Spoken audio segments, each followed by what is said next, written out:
First, merhaba Bodrum. For those who do not know me, my name is Vincent. It's been 2 years since my last TEDx year, and now I'm an entrepreneur in the education tech since few months. And today I would like to talk about the relationship between companies and universities as a starting point of innovation. But first, let's define this notion of evolution. The topic of today is the evolution of the future. But what is evolution? Evolution can be technologic. We had internet, now AI, in the future metaverse. Evolution can be the adaptability to the society, to this technology. I mean, remote work, remote classes, thanks to internet. And the last thing is the evolution of behavior, the evolution of mentalities. And today, I would like to mix them all and asking a question. What about using technological tools to promote this evolution of mentalities? Then, as you understood, I won't dig into metaverse, new classes, remote classes. I mean the classes of the future at a technical level. But I want to dig into the way of using technology to increase and enhance the dialogue between companies and schools, to promote innovation and to promote collaboration. To tell you a little bit my story, I'm a bit indecisive guy. When I finished high school, I did not know which study I wanted to do. Then I tried the business school to do something more general. When I finished business school, I did not know which profession I wanted to do. Then I tried sales in a startup because it was challenging. And fortunately, I like that. But the question is why? I think that's because I was feeling myself useful for the company. Then I started to question myself. Often, we like something because we feel useful. Then, how understanding the usefulness of what you do when you study? That's a question some students can ask to the teacher in BodrumCollege, for instance. Hey, teacher, why should I solve this mathematical problem? Even, remember, the first step in the class when you start school at 5 years old. Hey, teacher. Hey, father. Hey, mother. Why should I learn to read? At my age, 22, 23, last year, the question was, why not sharing ideas to companies to help them to innovate? And yes, maybe in the room there are some company heads, marketing, financial managers, human resources. And you know that better than me. You know this famous sentence, you need to think outside of the box, or at least makes you constantly update yourself. With the fast evolution of the world, we can observe a huge gap between young people and old people. People start to work longer than ever before with progress and life expectancy. But at the same time, the world is moving faster. So a gap is gradually created between younger people and older people.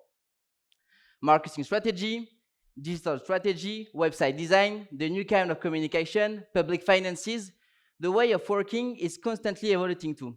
And often, people who are in the company since 30 years, for instance, have less knowledge about the new work tools than people who are in the company since 5 years, but even people who are entering in the job market. The opposite is true.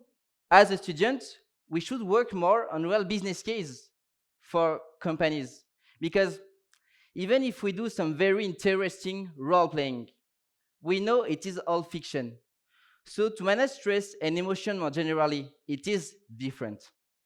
And of course, you feel less useful if it's not real than if it's real. And also, why waiting 3 years or 5 years to solve an issue of the company? We can even talk about gamification of that. Imagine a world with challenges between students. Who will have the best idea? It will allow companies to innovate and to give some fewer interesting ideas to companies. It already exists, but we have to generalize it. It brings us to this notion of student sourcing. What is student sourcing? It looks like a very difficult word, but actually it's simple.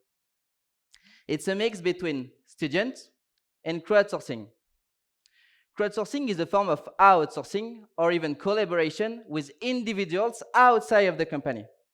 Here, the crowdsourcing will be inside universities, then among students, then student sourcing.